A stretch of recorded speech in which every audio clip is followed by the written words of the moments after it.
So I want to give you 3 things that can help you do what James tells us to do. And here's how I want you to remember what James says. He says, quick to listen, slow to speak, and slow to get angry.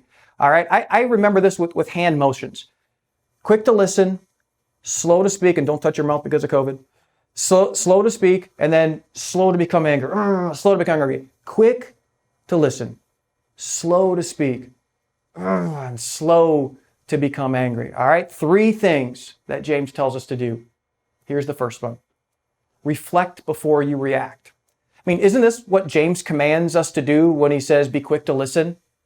Don't respond impulsively, but think it through first.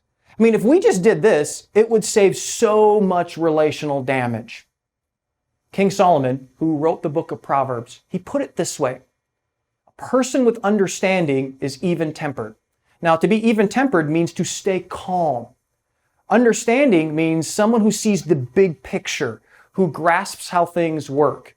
And so someone with understanding understands the longer you withhold your anger, the more it improves. Anger has been called one of the most confusing emotions to understand. One of the reasons is that most of the time, anger is not the first genuine emotion that comes over you in a situation. However, since you don't know how to handle the first emotion, you jump over to anger. That's why anger is often called the second emotion. Think of anger like having a smoke detector in your house. When a smoke detector goes off, the problem is not the detector making that obnoxious noise, and it's obnoxious.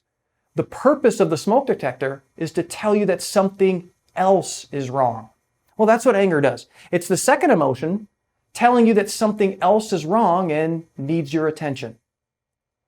At the root of your anger are 3 primary emotions: hurt, frustration, and fear. Hurt, frustration, and fear. So people who have understanding reflect when they get angry. And they ask, is this anger being driven by fear, hurt, or frustration?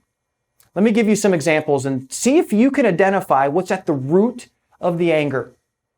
Maybe COVID has impacted you financially, and you're not sure if you're going to recover, and you don't know how you're going to provide for your family. So you find yourself having a short fuse with your family and coworkers.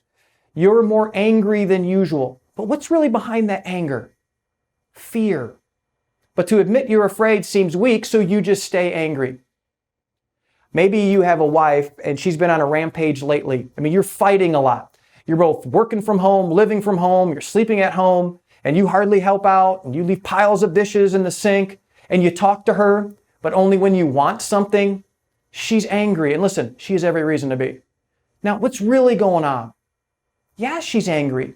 But the anger is a smoke detector telling you she's frustrated and hurt. The anger is her way of telling you she feels unappreciated and neglected. So many seem to be angry at institutions and organizations and people these days. It's like, I'm so angry at the school district, at the government, at church. I'm so angry at the president and Congress and the principal and the pastor. I mean, I'm just so angry. What's really going on? I've had to personally ask myself this so many times over the last few months, but what's really going on? We're frustrated.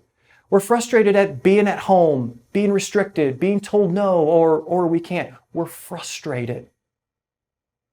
People often talk about how angry they are at God because of a tragedy or an illness that has taken a life of a loved one. And they yell at God and they walk away from God. But what's really going on?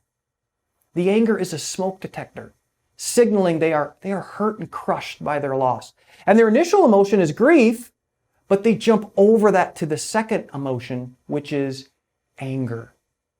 So James says, you lessen so much of your anger if before you respond, you are quick to listen. You reflect what's really going on before you respond.